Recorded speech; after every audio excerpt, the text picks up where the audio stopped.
Cerita novel Kaisar Penentang Langit. Selamat menyimak dan menikmati.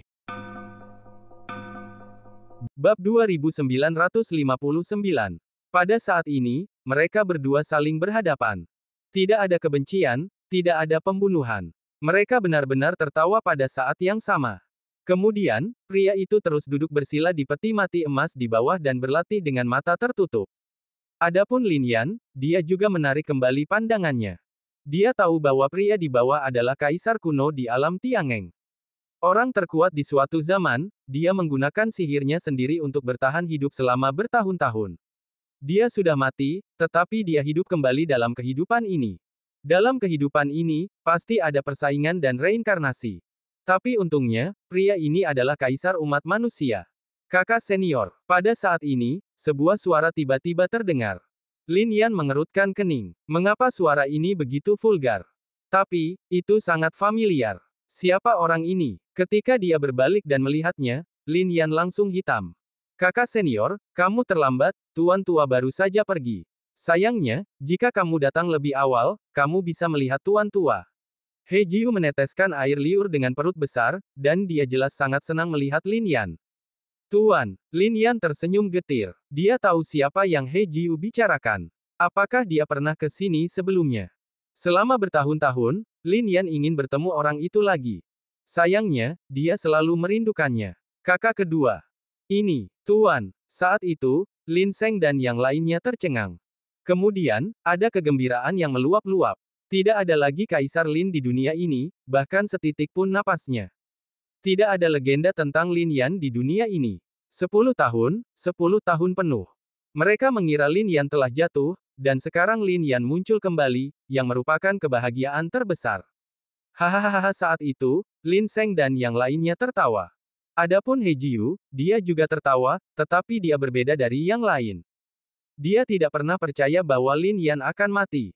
Tidak heran Tuan datang ke sini hari ini. He Jiu bergumam dalam hati. Serahkan segel, Kaisar Surgawi. Feng Ning, Su Seng, dan yang lainnya mencibir. Mereka tidak mengenal Lin Yan, apalagi siapa orang ini. Lagi pula, mereka tidak peduli. Namun di kota peti mati gantung, banyak orang juga membelalakan mata, seolah-olah mereka salah lihat. Kemudian, mereka akhirnya mempercayai fakta ini. Hampir semua orang tersenyum. Itu dia, Kaisar Lin, dan Kaisar Lin masih hidup. Ini adalah peristiwa yang membahagiakan bagi semua orang. Lin Yan benar-benar masih hidup. Apa yang terjadi dengan orang-orang di bawah? Feng Ning, Su Seng, dan yang lainnya mengerutkan kening, lalu menatap Lin Yan dalam-dalam, tidak tahu mengapa. Keluar, Lin Yan berdiri di depan semua orang saat ini, dan langsung mengerti semua yang terjadi di sini, lalu berteriak pelan. Hanya satu kata ini membuat Feng Ning dan Su Seng marah. Boom! Dalam sekejap, mereka berdua meledak dengan kekuatan yang dahsyat. Adapun yang lain, mereka juga menunjukkan kekuatan di tubuh mereka. Lin Yan melangkah maju, dan napas di tubuhnya juga terpancar. Kekuatan puncak Kaisar Semu langsung menyebar, tetapi yang mengejutkan Lin Yan adalah dia merasakan semacam misteri di sini. Ketika dia memusatkan pikirannya, dia bisa merasakan tren besar langit dan bumi di sini. Kekuatan besar langit dan bumi di kota peti mati gantung ini sebenarnya semua berkumpul pada pria yang duduk di peti mati emas di bawah. Semua kekuatan besar berkumpul dalam satu tubuh. Di sini, kekuatan besar langit dan bumi sulit digunakan. Bukankah ini berarti orang ini hampir tak terkalahkan? Metode Kaisar kuno memang luar biasa. Karena itu, hingga kini, ia mampu sepenuhnya melampaui Kaisar Agung, menjalani kehidupan lain, dan mencapai levelnya saat ini. Swiss. Lalu tatapan Lin Yan tertuju pada Feng Ning, Su Seng, dan yang lainnya. Saat aura ini muncul, mereka semua terkejut. Penglihatan itu menghilang, dan tanda Kaisar itu seakan hilang. Pada saat ini, seseorang berbicara. Tak ada lagi penglihatan di atas langit. Adapun Feng Ning, Su Seng, dan yang lainnya, ada sedikit rasa dingin di mata mereka. Mereka sudah menyadari bahwa Lin Yan sangat sulit diganggu, aku sudah hafal wujudmu, dan aku akan melepaskanmu hari ini. Jika kita bertemu lagi di masa depan. Kenapa kita butuh hari lain? Lin Yan bergerak seketika, seperti hantu, dan datang tepat di belakang Feng Ning. Ia melancarkan tinju, dan sebuah rune melintas di tubuh Feng Ning. Ini adalah rune dari tanda tetua di klannya, yang muncul saat ini. Namun, rune itu hancur dalam sekejap, dan Feng Ning sendiri juga terhempas ke tanah.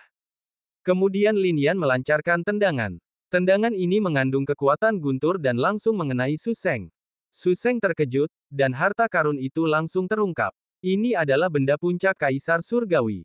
Retak. Tapi, benda itu langsung retak. Sedangkan Su Seng sendiri, darah mengucur deras. Setelah 30 tahun terdiam, seharusnya ia bertarung dalam pertempuran besar saat ia keluar. Akibatnya, ia dipukuli hingga berdarah oleh manusia tak dikenal dari kehampaan. Swiss. Saat ini, yang lain tidak berani tinggal lebih lama lagi. Bahkan Su Seng sendiri bergerak dan meninggalkan tempat ini di bawah naga raksasa.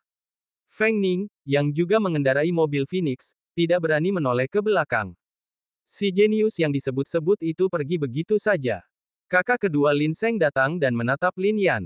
Ia memiliki 1000 kata untuk diucapkan, tetapi sekarang ia tak punya kata-kata untuk diucapkan. Guru, Bu Qingchen dan yang lainnya juga berkata, "Bagus, sangat bagus." Lin Yan menatap mereka. Dalam 10 tahun, ia benar-benar memenuhi harapannya. Semua orang telah mencapai puncak Kaisar Surgawi Kuasi, dan fisik mereka telah sangat berubah dan menjadi lebih kuat. Terutama Taiyuer. Sekarang auranya sangat misterius, dan matanya sangat cerah. Sekarang setelah mereka semua mendapatkan tanda Kaisar Surgawi, tidak akan lama bagi mereka untuk sepenuhnya memasuki level Kaisar Surgawi. Zilan, kamu akan tinggal di Tianzong mulai sekarang dan menjadi murid Lin Seng. Lin Yan menatap Zilan dan menyerahkannya kepada Lin Seng. Baik, Tuan. Zilan mengangguk, bersyukur. Jika orang-orang Tianzong tahu bahwa saudara kedua telah kembali, mereka akan sangat senang. Kata Lin Seng. Sekarang, saya tidak akan kembali ke Tianzong untuk saat ini. Kata Lin Yan. Kemana saudara kedua pergi? Tanya Lin Seng. Lembah Yundi. Mengambil napas dalam-dalam, Lin Yan berkonsentrasi dan mengatakan bahwa sebelum pertempuran Yuanling, dia ingin mencari tahu beberapa hal. Lembah Yundi. 3 kata ini membuat Lin Seng dan yang lainnya menghela nafas. 10.000 tahun yang lalu, mereka semua adalah orang-orang yang telah melihat Yun Yao. Sekarang hanya ada 10.000 kesedihan yang tersisa. Bisakah saya minum secangkir teh? Pada saat ini, sebuah suara datang dari peti mati emas di bawah. Mendengar ini, Lin Yan melihat ke atas dan tersenyum dan berkata, "Bagus. Kakak kedua, kalau begitu kita kembali ke Tianzong dulu," kata Lin Seng. Setelah itu, semua orang pergi. He Jiu melihat sekeliling dan mengikuti Lin Seng ke Tianzong.